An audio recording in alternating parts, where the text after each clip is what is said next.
Professor at Niger. So let us hear from him. So Vedanga.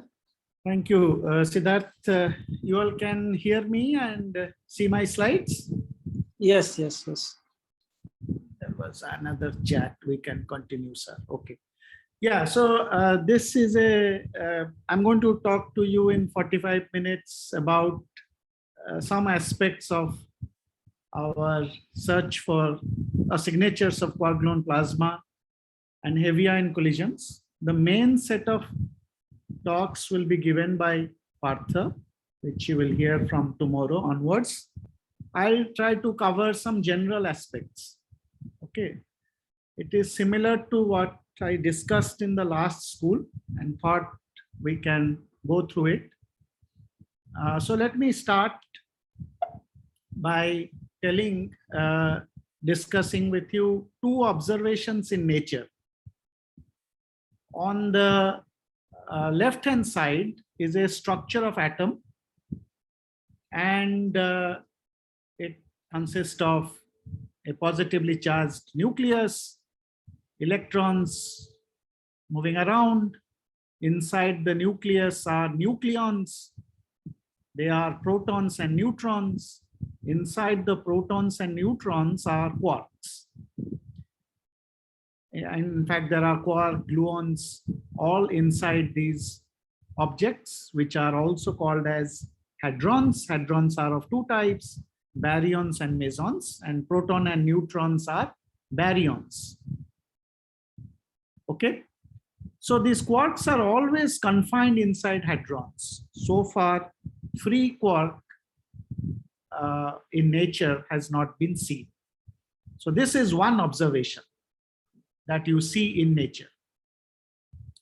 Let's go to the right-hand side. You know, if you all are working on experimental high-energy physics, you have to refer to what is called as the PDG. This is the Review of Particle Physics. This is an older reference. This is very important. I think during my PhD days, I used to have it on my table. You should now have it in your laptop for reference. If you look in that PDG, you will find, and as was also pointed out by Shayantan, the mass of proton and neutrons are roughly of this order. Remember, mass is now expressed in units of MeV.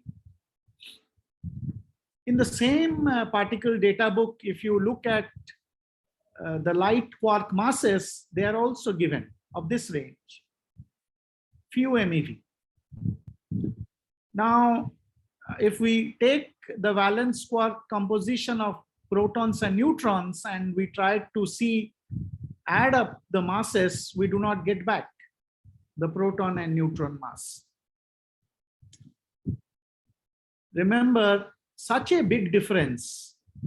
That means if I add up, so proton has UUD, if I add up the mass, it is less than 2% of the proton mass. Such big difference is not seen in case of molecules.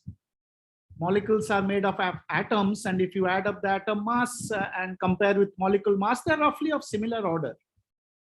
Of course, there is a binding energy.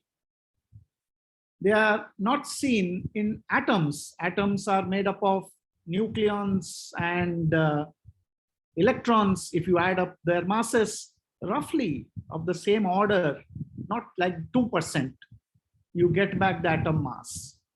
Even if you look at the nuclei mass, they are roughly mass, or if you add together the mass of the nucleons and binding energy is small. So this large difference is seen. And why does it happen? And that happens because of a symmetry which is broken, called as the chiral symmetry. The theory colleagues will discuss more on this. So I presented to you two observations. One, quarks are confined.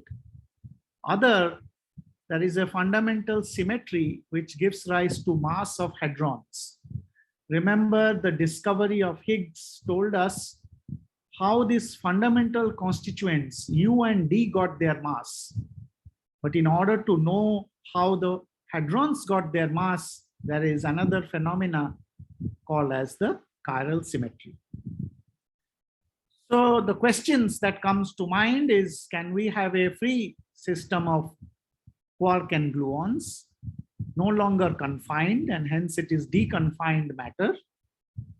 And can we restore this chiral symmetry? Mass comes because of chiral symmetry broken. What about seeing this symmetry getting restored? Now, both these topics has been discussed in the community. And when one talks about QCD or quantum chromodynamics, which is the theory of strong interactions,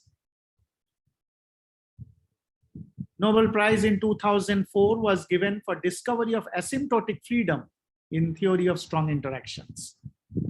What does it mean? That quarks and gluons weakly interacting when close together and when interacted large momentum. Remember the uncertainty principle. When they are close in space, then in momentum space, it's large, right? That's uncertainty principle. This gave rise to the phenomena of asymptotic freedom. The second, in 2008, Nobel Prize was given for discovery of mechanism of spontaneous symmetry breaking in subatomic physics. Okay. So both these phenomena, which these are related to the observations that I mentioned to you in the previous slide.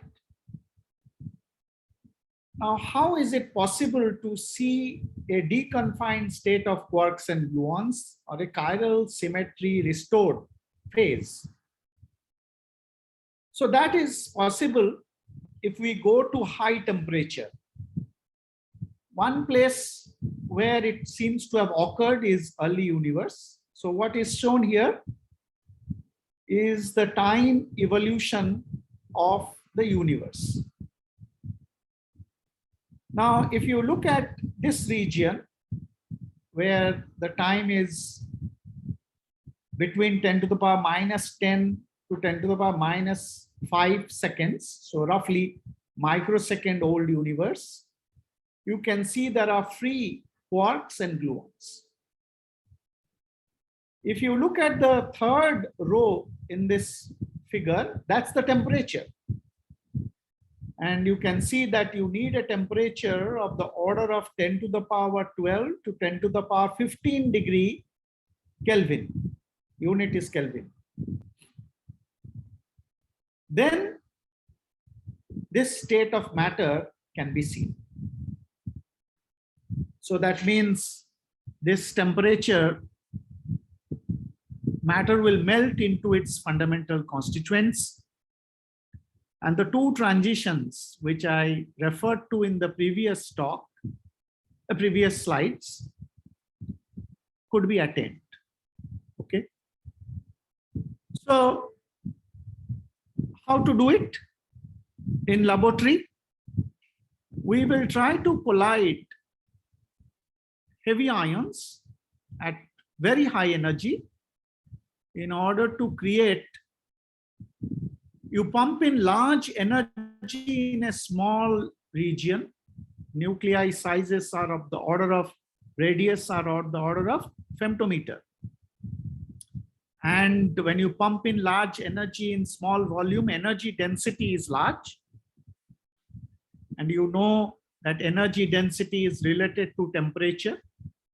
In one case which you have studied, Stephen Boltzmann law says energy density goes as T to the power 4. So if you have large energy density, then you will also have large temperature.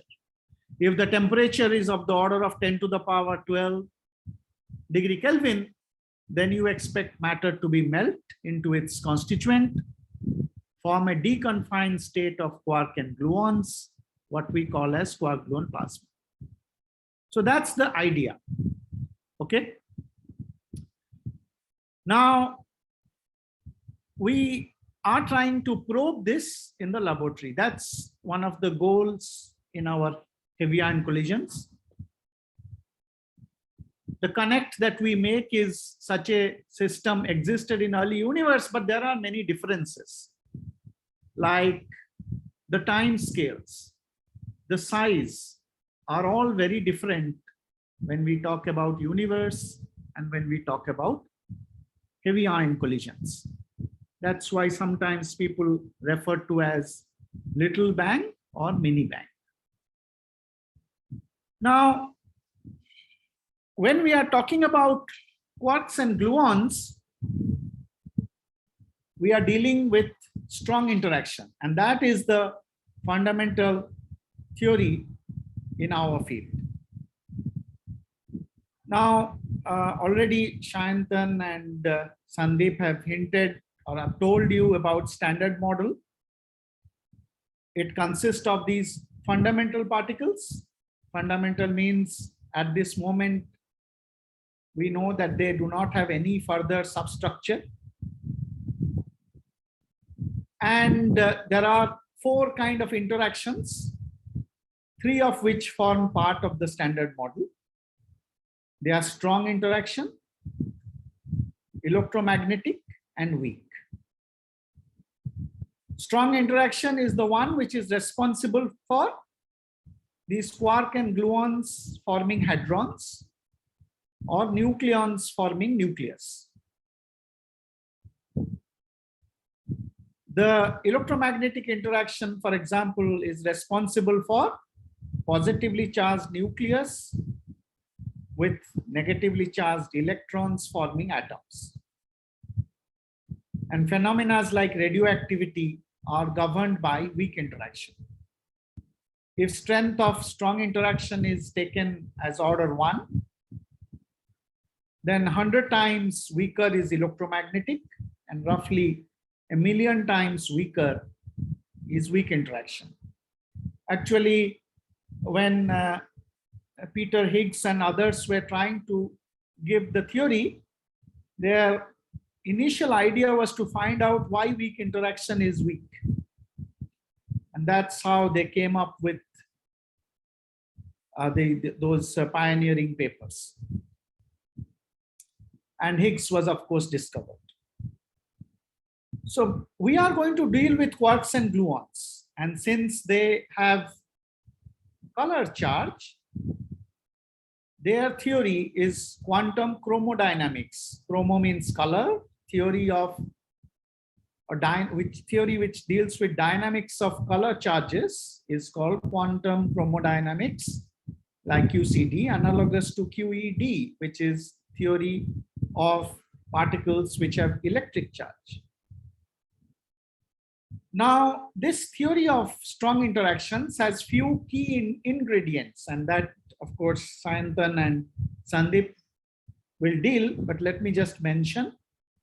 There is something called strong coupling constant, tells us about strength of the interaction. And then there is a gauge group, which is SU3. This strong coupling constant, if you plot as a function of momentum transfer, decreases as you increase the momentum transfer. Okay. So larger values for small momentum transfer, smaller values for large momentum transfer. This is sometimes relevant for you to understand what is, you will come across terminologies perturbative, non-perturbative. So when alpha s has small values, large momentum transfer, you will usually find that you can use perturbative theory to calculate things. Lattice, for example, lattice QCD, which Sandeep discussed, tries to calculate in non-perturbative regime. Now, one can also write in a phenomenological way the strong interaction potential.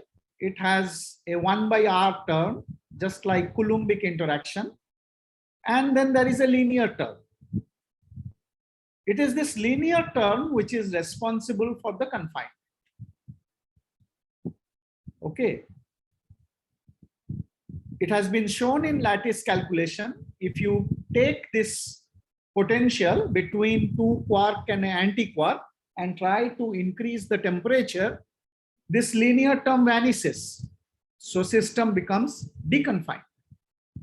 The one which is confining vanishes. And as a result, you have deconfinement. This is the QCD Lagrangian which Sandeep discovered. Explicit presence of mass leads to spontaneous symmetry breaking of explicit kind.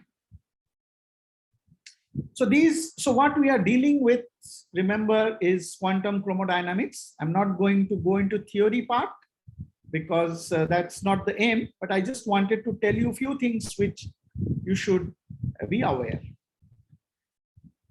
How do we know that this theory is very successful? This we know by putting it to test, by comparing it to measurements. Okay.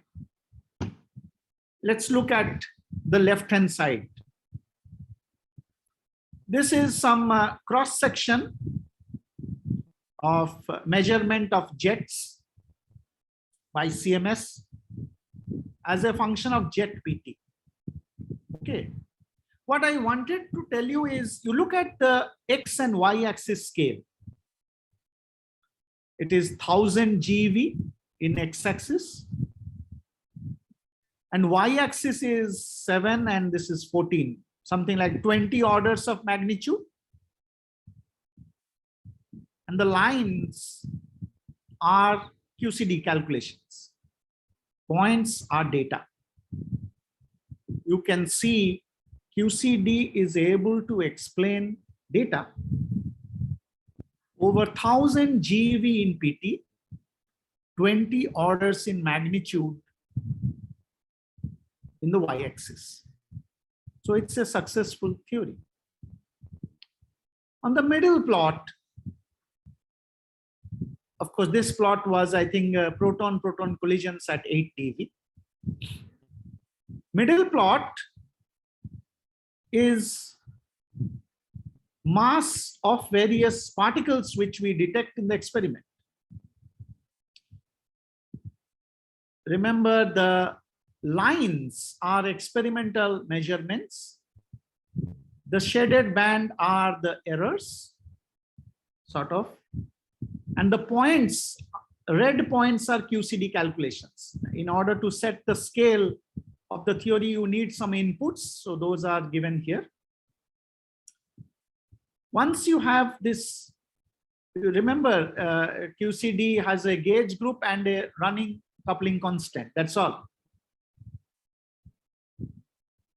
You can see how beautiful is the agreement of the theory and experiment in describing the masses of hadrons. So QCD is a very successful theory. Both of these are some things like situations where QCD is being tested at high momentum, zero temperature. Okay, these are masses of hadrons at ground state. What about high temperature? So on the right hand side are red points are measurements of moments of distributions, their products, and black points are theory. Of course, there are assumptions behind this comparison, but you can see so nice agreement between theory and data, modulo the assumptions. So QCD as a theory seems to work at zero temperature, high temperature, perturbative regime, non-perturbative regime. So it's a very successful theory. Okay. Did you get the message? Let me ask Ashwini, did you understand so far what I told you? Ashwini, are you there?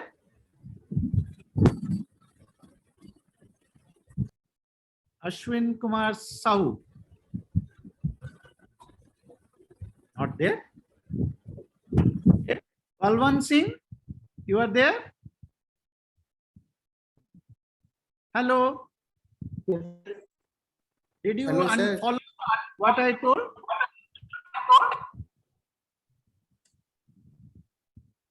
Somebody wrote something in the chat. Yes, sir, I am there. Ashwini wrote. Ashwini, did you follow what I said? Ashwini doesn't want to talk. Okay, yes, sir. Balwan, what about you?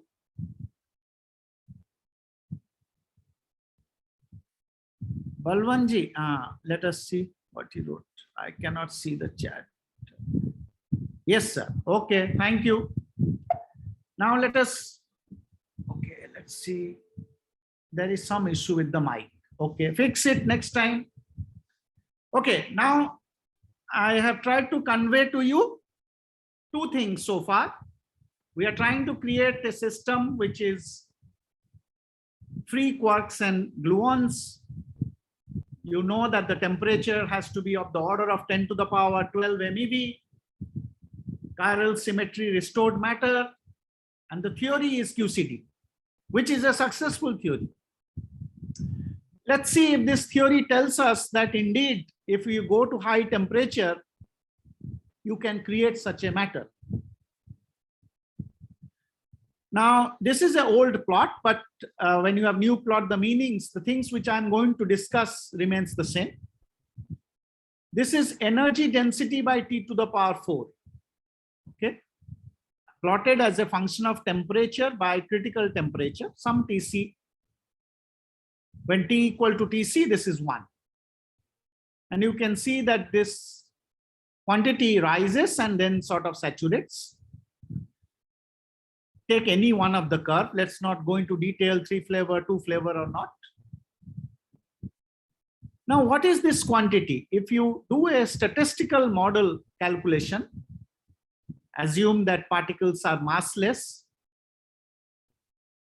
you will find that this quantity, epsilon energy density by T to the power 4, goes as degrees of freedom the system has times a constant. Now, if suppose, what do I mean by degrees of freedom? Now, suppose I have pions, then there are 3 kinds of pions, so degrees of freedom is 3. Suppose I have quarks and gluons, then you can calculate. There will be contribution from spin, color, and it will come out to be, and then there will be a factor which to combine gluons and quarks. You have to look up statistical physics book, and it will be large, 47.5, some such number. You see the difference? If you have hadrons, degrees of freedom are small. If you have quark and gluons, the degrees of freedom are large. So essentially this y-axis is nothing but degrees of freedom. When you increase temperature beyond certain value, here it is 100 and of the order of 170 MeV. This is an older calculation. Current day, as Sandeep pointed out, is 154 MeV. But if you convert this, this is around 10 to the power 12 degree Kelvin. Okay. So you can see that the degrees of freedom are small when temperatures are small. Degrees of freedom are large when temperatures are large. So if you heat matter to high temperatures of the order of 10 to the power 12 Kelvin, 100 MeV is 10 to the power 12 Kelvin, then matters will melt and the relevant degrees of freedom are quark and gluons. That is what the successful theory of QCD tells. So that's the idea which we are following. Excuse me, sir. Yes. In the previous slide. Hello. You have to tell who is speaking. Yeah, yes, sir. I'm Rakesh next. Rakesh. So, sir, 3 flavor, what is the difference between 3 flavor and 2 plus 1? For my talk, I will only focus on you, as I told, any one curve you take. Rest, I think, I understand. Rest, I think Sandeep will discuss. Flavor in QCD is well defined. Okay. Whether you have U, D, or S. Okay. 3 flavor would mean you have strange quark of relevant mass. So those I will not discuss in this experiment talk. But to tell the message, low value at small temperature, hadronic phase, small degrees of freedom, high values at large temperature, quark and gluon degrees of freedom. Okay, that's the message. Yes, sir, that is clear.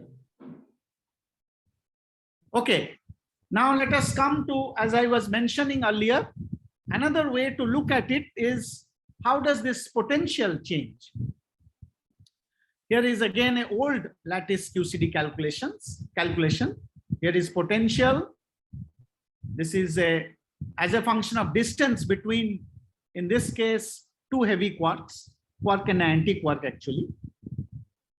This is the confining potential, the black one. And then what the theorists did is increase the temperature 0.58 times TC and all the way to 1.15 times TC. Temperature is increasing and you can see this confining in term.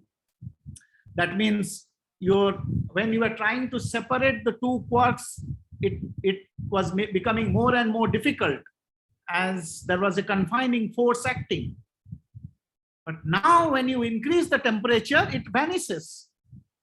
So you get a deconfined phase.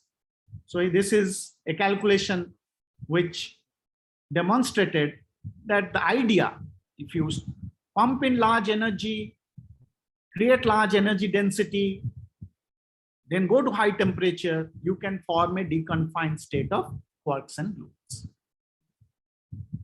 Okay. Now, so we have now 2 phases.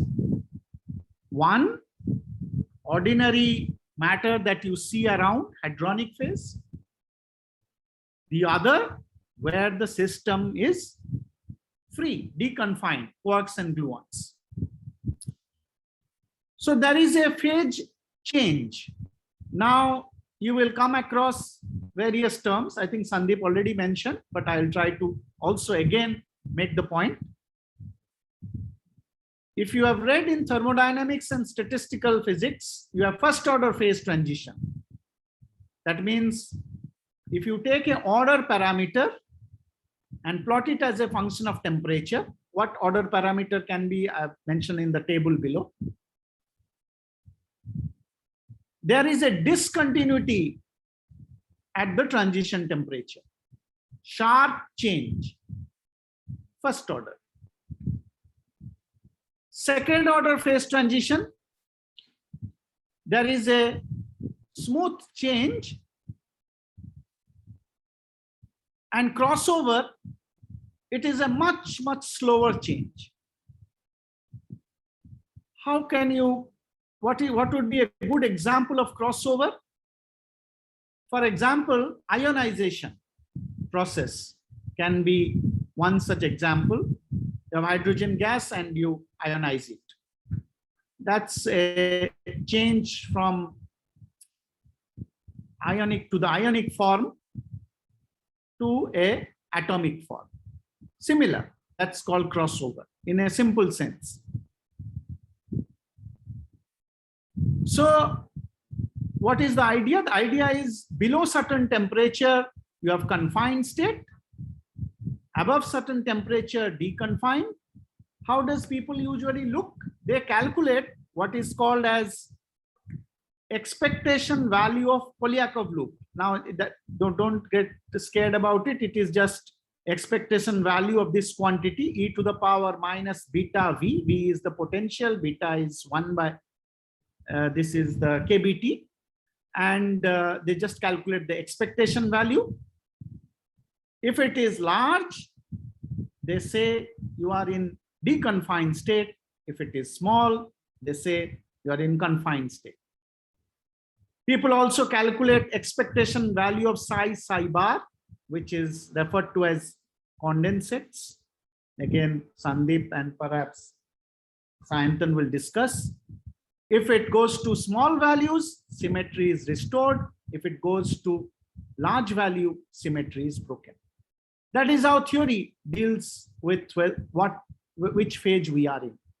Basic idea is somewhere the order parameter is large, and in other place it is small. Somewhere symmetry is restored, somewhere it is broken. That's how you define the things. First order, thermodynamic quantities, discontinuous, involves concept of latent heat. Example, boiling water. Second order, continuous, not smooth. No length scales associated at TC. Example, Curie transition. And crossover, a smooth transition. You cannot have a perfect order parameter, and you cannot say at this temperature it went from small value to large value suddenly. No, not possible. It's a very smooth process. And as I said, an example is ionization of gas. So these are again some terms which you will come across in your field, in our field. Now let me come to the phase diagram. One on the left-hand side is very well known. This is for water. First of all, what is a phase diagram? So, whenever a system undergoes transition from one phase to another, when external parameter, such as temperature, pressure, or chemical potential. What is chemical potential? That is energy needed to put a particle in a system or remove a particular kind of particle from a system are changed. You go a doping, for example, in condensed matter. You undergo transitions. A diagram which reflects the phases for different conditions of external parameter is a phase diagram. And by changing pressure and temperature, you saw water, ice, vapor. This is very precisely studied, part of the textbook. What is the fundamental interaction which governs this phase diagram? Can Kamaljit, what is the fundamental interaction that governs? I've told you about 3 fundamental interaction which governs the water phase diagram. Kamaljit, are you there? Kamaljit? Kamaljit? Not there. Okay. Krishna Gopal? Krishna Gopal, what is the underlying interaction? So it is electromagnetic interaction, sir. Yes, I've already written in the slide. It is quantum electrodynamics which governs this. So the natural question is, can we have a phase diagram where underlying interaction are governed by strong interaction? That's the interaction in our field, QCD. Now, one can actually plot same way, temperature versus pressure. But the experimental way of accessing the phase diagram is temperature versus baryonic chemical potential. Remember, in strong interactions, there are conserved quantities like baryon number, strangeness number, electric charge. Each of these conserved quantity is associated with a chemical potential. Baryonic charge is associated with baryonic chemical potential, strangeness chemical potential, charge chemical potential. So one could have plotted temperature versus any of these or all of these chemical potentials. But in heavy ion collisions, what we found is we can vary this baryonic chemical potential appreciably by colliding heavy ions at different collision energies. That is why we more or less focus on this temperature versus baryonic chemical potential phase diagram. Now, what are the distinct features? Two phases. Quark and gluons confined, hadronic phase. Quark and gluons deconfined, Quark-Gluon Plasma. Yes? I am Who is- Bhagirath Sahu. Hello, sir. Who is speaking? Bhagirath Sahu. Oh, Bhagirathi back. Okay, tell. How can you define baryon chemical potential?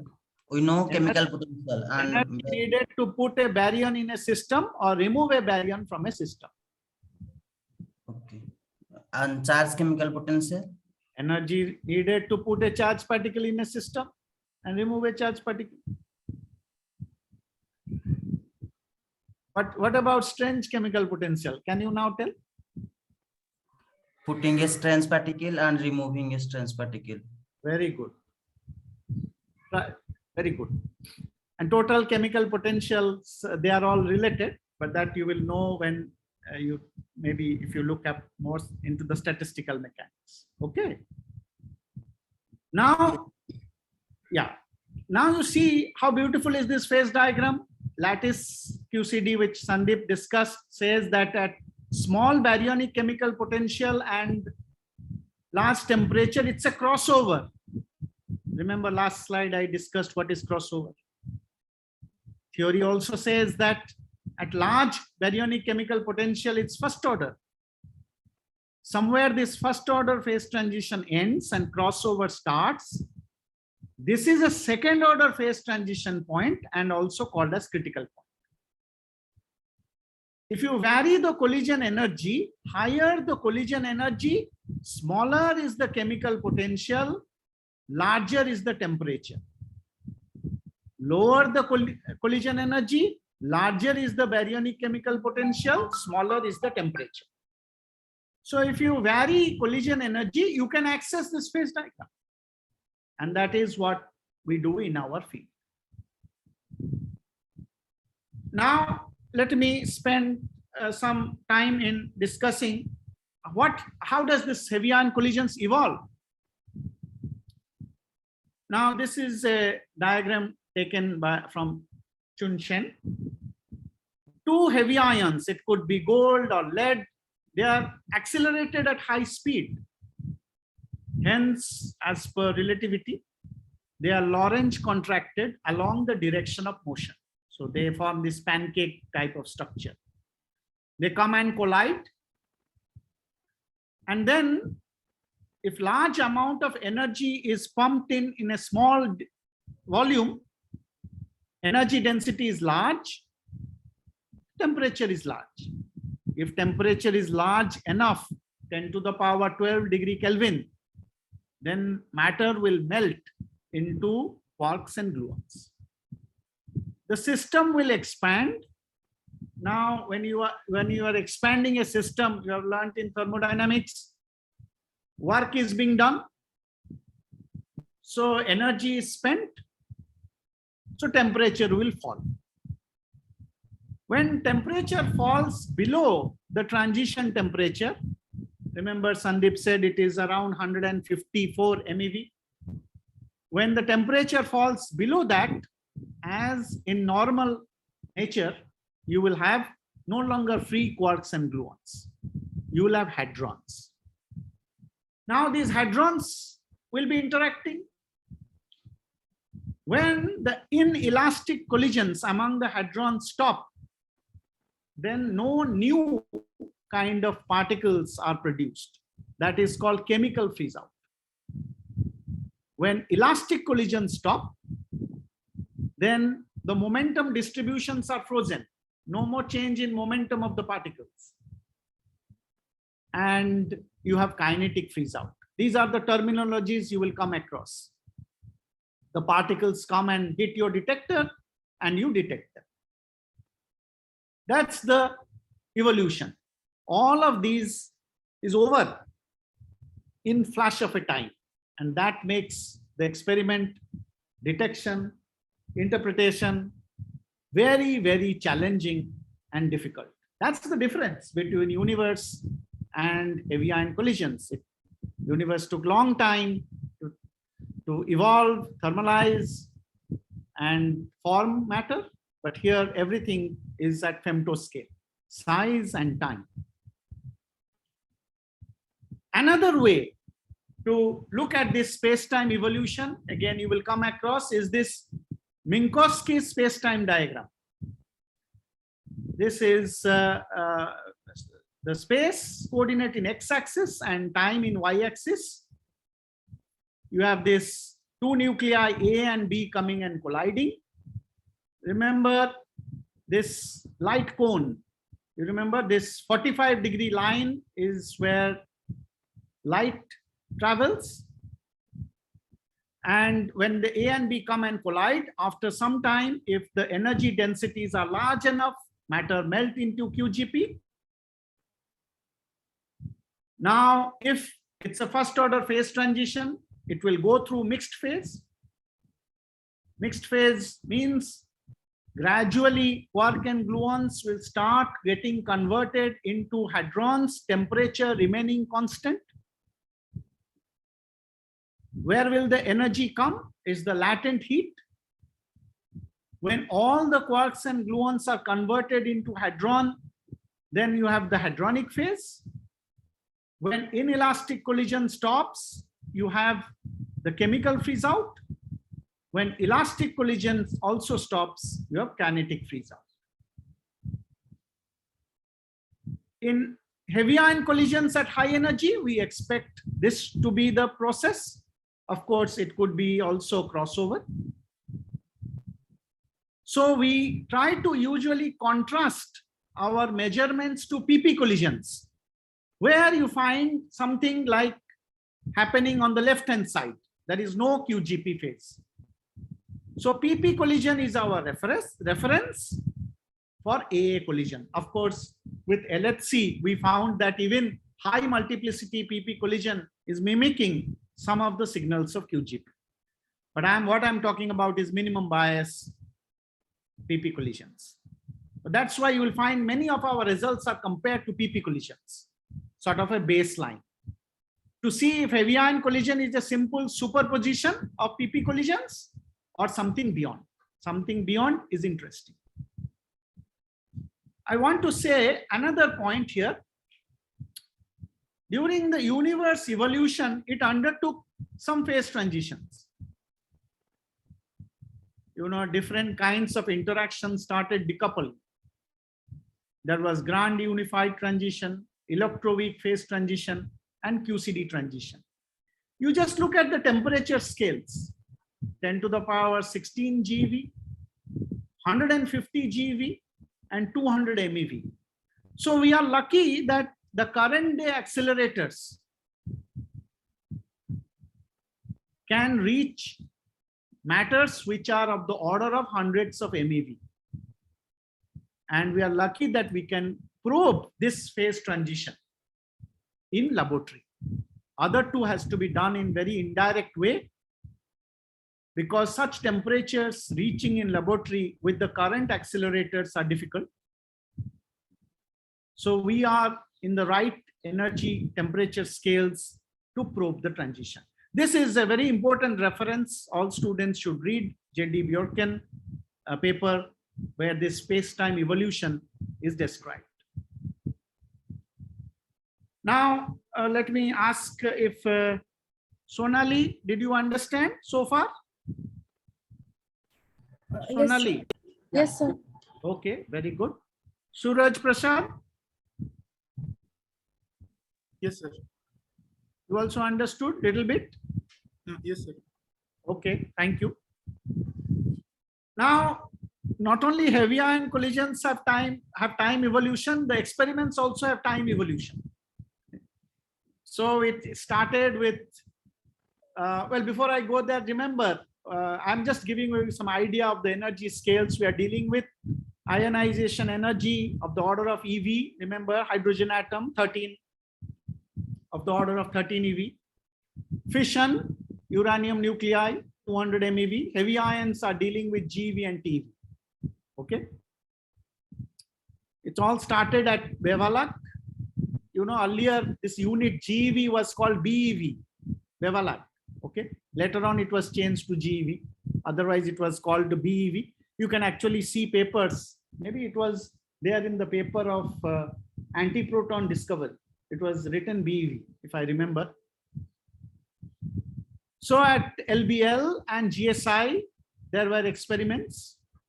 Then it moved to higher energy to get a distinct signature of quark-gluon plasma, alternate gradient synchrotron facility at BNL. Could not find clear signatures, went to SPS, superproton synchrotron at CERN. They were all fixed target. Target is fixed, projectile comes and hits. Then they found some hints. And then we went into collider modes. Relativistic heavy ion collider, distinct signatures of QGP was observed. And then at large hadron collider, where properties of QGP were studied in much detail because the system lived for a long time. The LHC, one of the facility accelerator which fed to the LHC is the superproton synchrotron. Superproton synchrotron is where was my PhD work. Similarly, the AGS fed into the RIC. Okay, so there was this evolution over several years. And that's how the field has evolved. These are the experiments. In the earlier experiment, there were these numbers. These numbers were proposal number. So, for example, you can see that NA49, NA50, 51 were all approved. NA47 was not approved. That's why it's not there. NA45 was approved, so it is there. So these are experiment number. NA means north area, WA means west area. So this is how this experiments evolved. Now, Sir, what does that numbers in NA 41, 42 mean? who is speaking? Sir, Ashwini. Ashwini, these are proposal number. So a group of people come together and say, we want to do experiment at SPS CERN. This is the proposal. Then a committee evaluates. And but the proposal is first given some number. So NA means the experiment will be done in north area. WA means experiment is proposed to be done in west area. And proposal number 35. Somebody gave proposal, the number was given 36. Okay. And sir, how do we decide this energy values? Like in BS1, we have 7.7, 11.5 up to 200. How do we decide this particular energy values? The energy value is decided by the accelerator facility. Okay.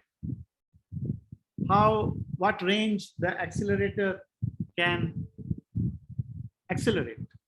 That is how it is decided. BES1 came later. RIC, when it was formed, was never had any plan to do any beam energy scan program.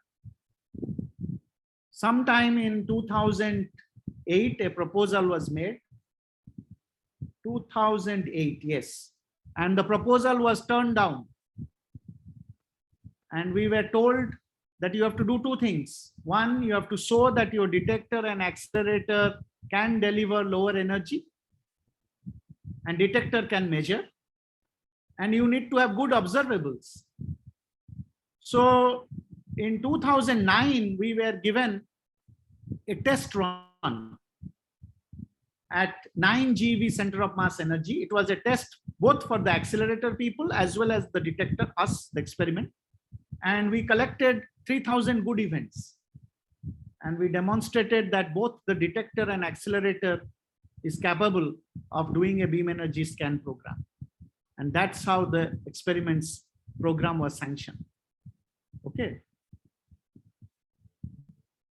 Okay. You have more questions? No, sir. Thank you. Thank you very much. Okay. Now, some of the observables, again, in your kinematics class, you will know about it, but I will just go through it. There is something called rapidity. It is related to velocity, beta, V by C.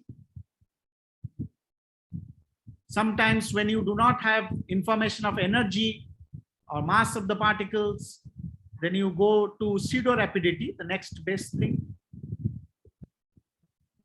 You will come across invariant mass, because this is something which doesn't change from one frame to another. This is how you identify particles which decay. Most of the time we will come across transverse momentum. Sometimes we will also talk about transverse mass, which is root over mass square plus pt square. Mt cos hyperbolic y is energy. That's why Mt is a useful quantity. We will also talk about relativistic energy. I'm taking in natural units. C is 1. You will have ET, transverse energy. These are typically in the calorimeters you will come across.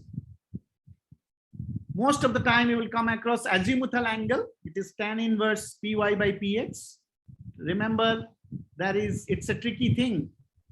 When you may have encountered this, if you have not, you can see. When you are calculating phi, you have to keep track of which quadrant you are calculating. You know, so if some of you have come across, you will understand what I am trying to say. There are some useful relations which you will learn in kinematics. This is very important that you are very strong in relativistic kinematics.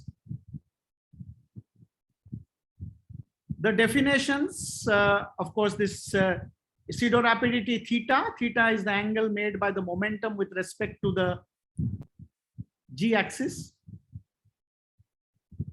Then there is cross section. This because it is invariant under Lorentz transformation. That's also called as invariant cross section. These are quantities which you have to really know by heart and also know by interpretation. For example, this is a typical diagram of a collider experiment. What does rapidity mean? Rapidity 0. So the line here is the beam. Perpendicular to this is rapidity 0. As you go to higher and higher rapidity, you go closer and closer towards the beam pipe. These type of pictures you need to know in your mind when you are dealing with kinematics. Now, what do we measure? 10 more minutes, okay. We actually measure 4 things and then you derive other things. On the detector, you measure what is the position of the particle. You also measure multiplicity. What is multiplicity? Is just counting the number of particles of a given type or total in an event. What is one event? When 2 heavy ions collide is one event, or 2 protons collide is one event. If the detectors are kept under magnetic field, you can obtain momentum. And if it measures energy deposition, you can calculate the energy of the particle. Right? So here are some examples. For example, the first figure is transverse momentum distribution. Y-axis is invariant yield. This is yield which is going to remain same when you go from one frame to another. And you measure momentum. So you can have this observable. Middle is just the number. So it's the probability versus multiplicity. How many events of a particular multiplicity occurred? N charge 40. So what is the probability of N charge 40 occurring at 0.9 TeV lead-lead collision? You go to the y-axis, that's the probability. N charge 20, it is higher probability. Okay, it's the frequency. What is in the some normalized frequency, normalized to total number of events. Then on the right hand side is the energy distribution, transverse electromagnetic energy here. So these are the quantities which you measure. And then you derive other things. These are the basic things which you measure. So anyone wants to be an expert in the field has to know how these quantities are measured. Usually all these are given to you in a micro DST or whatever pico DST, and you tend to not think about it. That's not correct thing to do. You need to know how these are measured. What calibration was done in order to arrive at these. Once you need to know. What else we measure? We measure angular distribution. Remember, eta is related to theta, right? Here, minus ln tan theta by 2. Theta is an angle. So, multiplicity in theta or pseudo-rapidity is what we measure. We also measure azimuthal angle distribution. Here is some difference in azimuthal angle. So we measure position, momentum, number, energy, and angle. These are the quantities, basic quantities which we measure. Once you have this, then you can derive physics. For example, how does the multiplicity vary with collision energy as a physics? What is shown on the left-hand side is charge particle multiplicity per number of participating nucleons as a function of collision energy.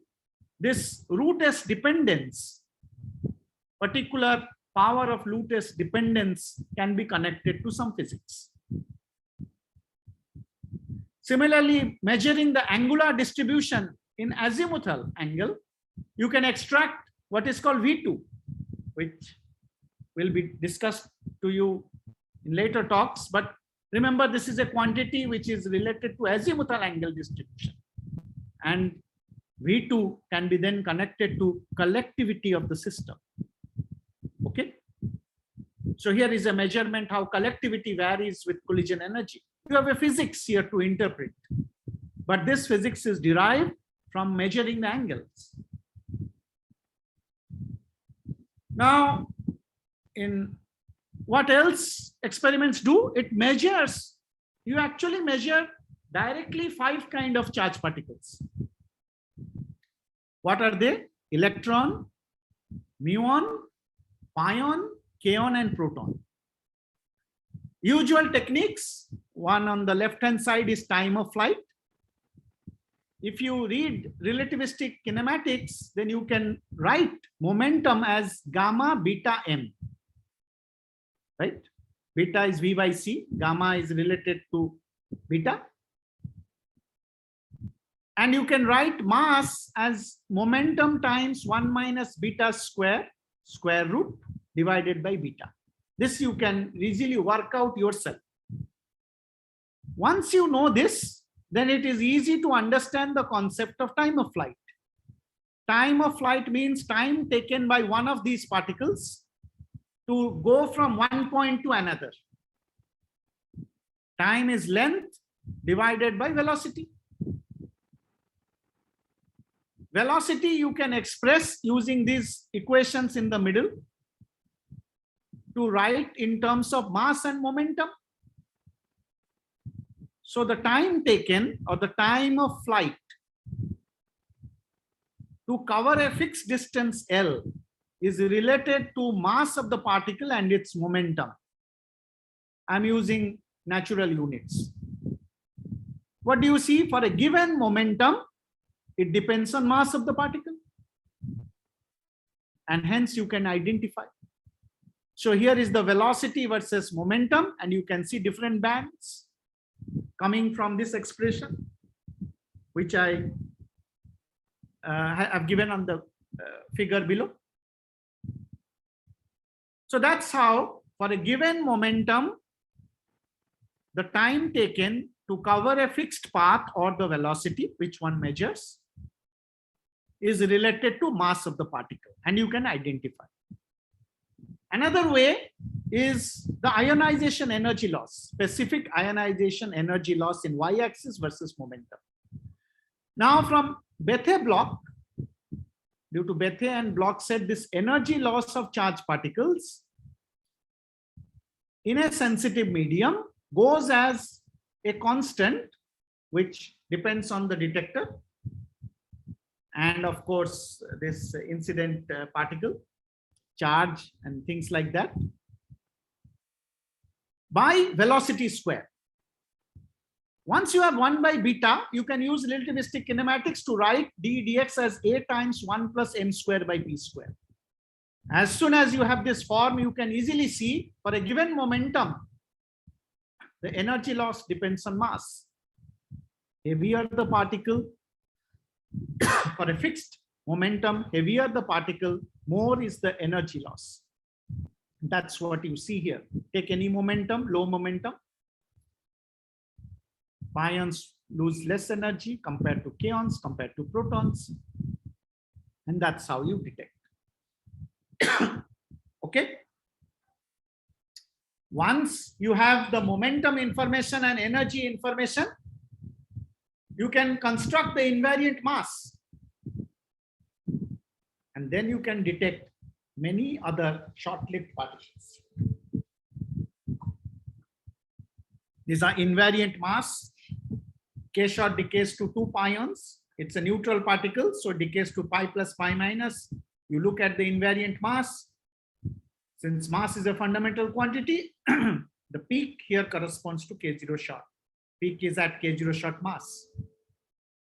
Similarly, host of other particles are detected. Phi, lambda, then Jepsi, D mesons.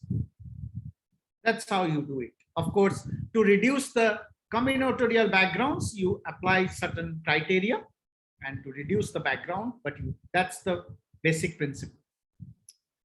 Okay, I hope you all understood. So far, let me ask Sweta, did you understand so far? Sweta, are you there? Okay. Swapnesh, are you there? Yes, sir. You understood so far? Yes, sir. Most of the things. Okay. Sharan Sharma, are you there? Yes, sir. Yes, I understood. Understood. Okay. Last one. I will take 3 minutes and I will stop. To establish quark-gluon plasma, you have many signatures. I will not go through that. I will only tell you how to measure temperature. Now we want to know, just let me go back and that's where we will end. We want to know temperature in this initial stage, right? Because that's the stage. If we have reached 10 to the power 12 degree Kelvin, we can say that perhaps all the matter has melted into quarks and gluons.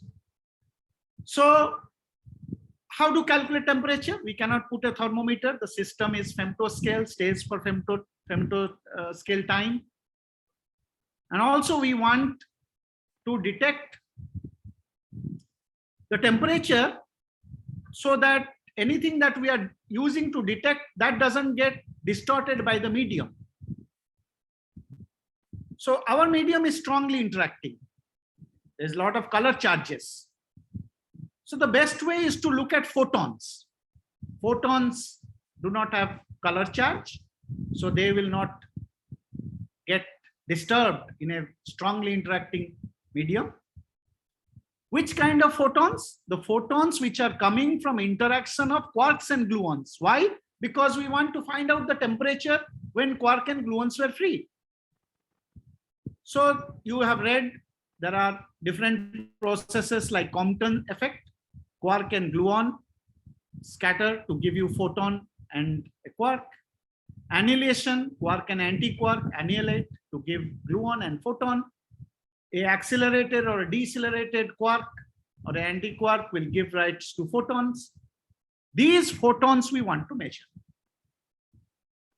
How will it give temperature? Because statistical mechanics tells a thermal system will follow a Boltzmann distribution. And the slope of that distribution is related to temperature.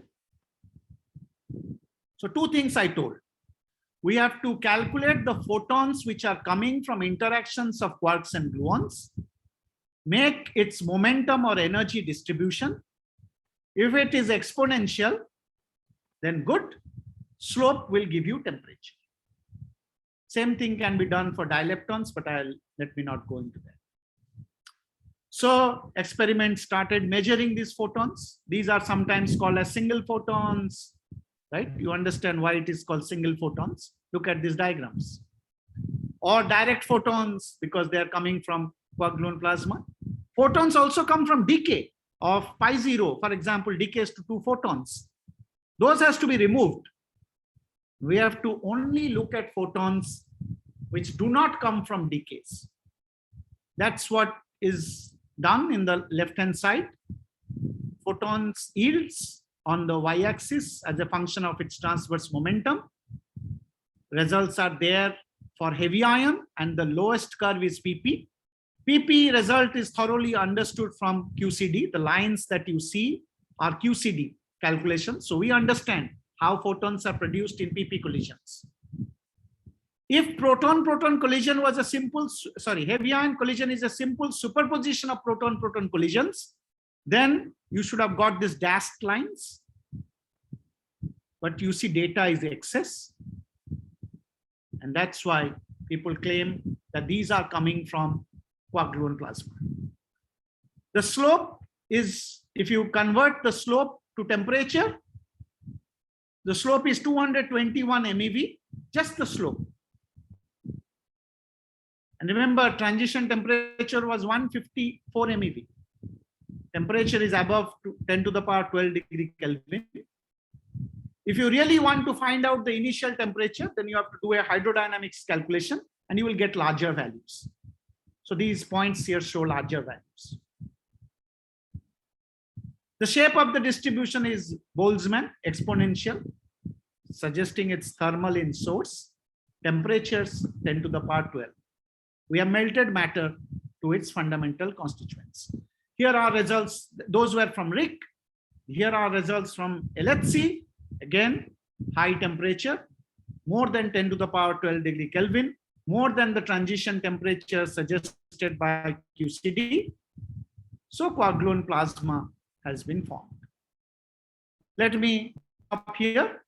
I think I have exhausted my time. I will not be able to go to another temperature. And let me take questions. Any questions so far, whatever I said?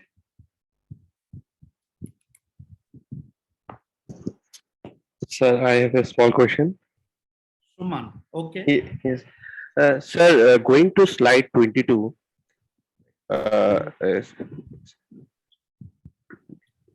So here, if exponential shape explain thermal source, then sir, how will interpret results coming from generators which does not have temperature in it? Exponential shape is one of the criteria. If you do not have, then certainly it is not thermal. But if you have, it is not sufficient condition that is thermal. People have shown that multi-particle production process in say E plus E minus and proton-proton minimum bias also has exponential shape. So it is one of the criteria, may not be sufficient. Okay. Yes, sir. Thanks. Any other questions? Yes, sir. Yes. Sir, you told about that for temperature measurement. Yes, sir. Yes, sir.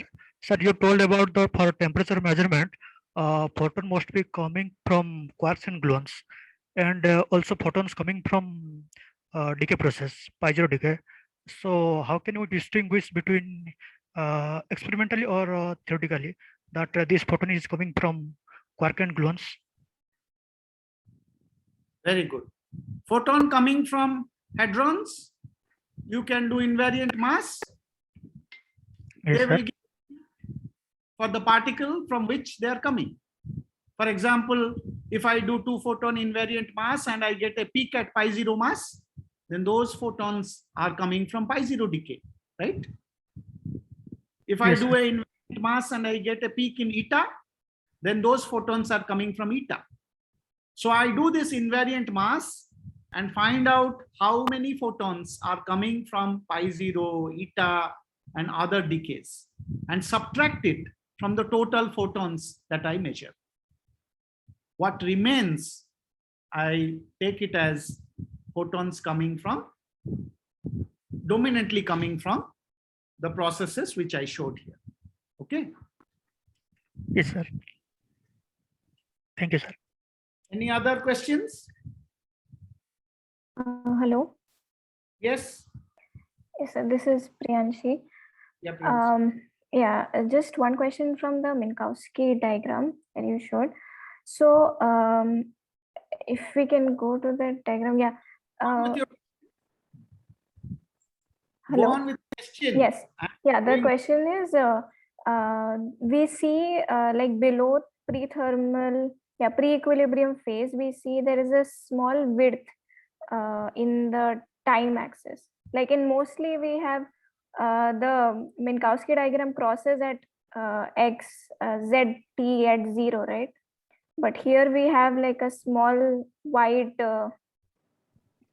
timeline for which we have a finite width in z. Pre-equilibrium. The black one or the white one? The white one, sir. This white one here. Yeah. Yeah, the just after the z axis, just after z equal to, yeah. So why is there a width? Because mostly The two nuclei have to pass through each other. So what you can do as a homework, you take a lead or a gold nuclei, whose assume it as a sphere. You know the radius, right? You know R0 a to the power 1 by 3. Yes. R0 is 1.2 for me. Then you assume that they are moving with speed, say 0.95 times speed of light. Then find out how much it is contracted. Okay? Okay. Then you calculate what is the time taken for the two nuclei to pass through each other. Okay. Then you tell me how much it is. It is not 0, right? It wouldn't be 0, correct? Okay. That is in this schematic diagram, some way to represent it is that. There are no numbers in the y-axis. So that is just telling that two nuclei come, they just start colliding, but they have to pass through each other. There's a finite time. Okay. And so because on the right and left, if that zone is mostly space cone, right? And physically we do not go in the space cone zone, right? No. You are now telling about something else. You are telling about below light cone and above light cone. Yeah. I mean, in the time space, and because this diagram is entirely in the time space, right? No, that is space in x-axis. So, but this is the time cone, no? The when c is less than when the velocity is. Space is in x-axis, time is in y-axis. Why it is only time? It's not only time. No, but like in the we deal with only when the velocity is less than c, right? No, that is the portion where future or the present happens, right? Below is what past happens. The other places you will violate things. So what's the question? Yes, so the question is because when we draw this Minkowski, we usually just cross at t equal to 0, z equal to 0, right? In a normal Minkowski diagram. It is crossing. But it is crossing. Yes, but just above z axis, we have this finite width, no, of this white Just small gap. Time for the two nuclei to pass through each other. Okay. Not such a wrong thing. By the way, this is a schematic diagram. Yes. Okay.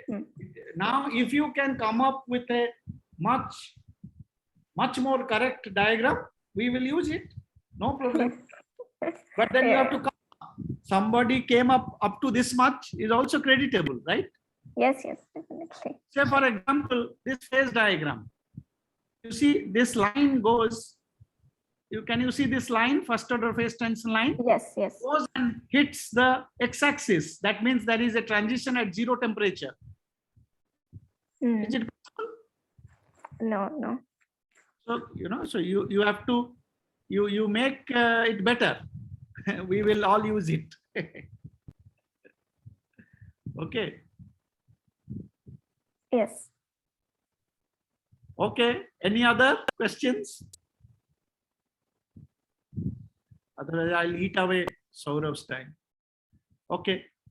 So then thank you very much and have fun. Partho will take over and I'm sure he will teach you much more in detail. Siddharth, I think I have exhausted my time.